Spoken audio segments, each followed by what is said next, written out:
구내염 치료에 있어서 놓치지 말아야 될 부분 중에 하나가 이제 비염이나 만성 부비동염과 같은 비강 질환인데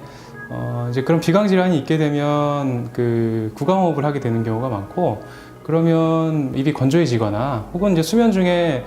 코막힘으로 인해서 수면의 질이 떨어지거나 해서 피로가 누적이 되거나 면역력이 떨어지는 일이 생겨서 이제 구내염이 반복되는 경우도 있습니다. 그래서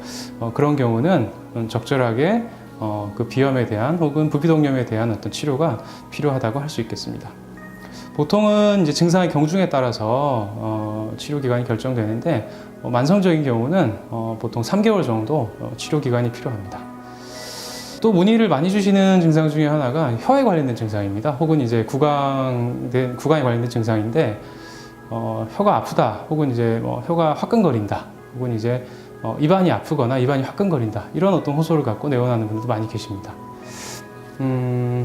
통증, 화끈거리는 느낌, 이런 것들이 있지만 어떤 기질적인 어떤 변화가 동반되지 않는 경우에 우리가 이제 그걸 설통 혹은 구강 자결감 증후군 이렇게 얘기를 하는데, 문제가 되는 것이 이제 그런 평소에 자각적인 증상뿐만 아니라 음식을 먹을 때, 매운 음식이라든가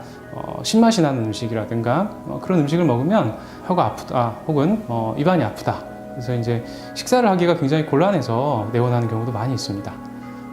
이제 구강 자결감 증후군 혹은 이제 설통이라고 하는 어떤 병의 원인은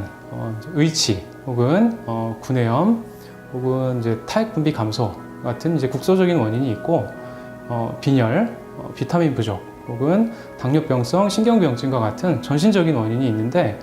원인이 밝혀지지 않은 특발성인 경우도 많다고 최근 연구 결과에 의해서 보고가 되고 있습니다. 한의학에서도 그 설통의 주된 원인을 이제 스트레스로 인한 우울증이라든가 불안 혹은 분노 그런 어떤 감정들이 상열, 우리 흔히 말하는 상열을 불러일으키고, 이제 그것이 입안을 건조하게 만들거나 혀 갈라짐을 유발해서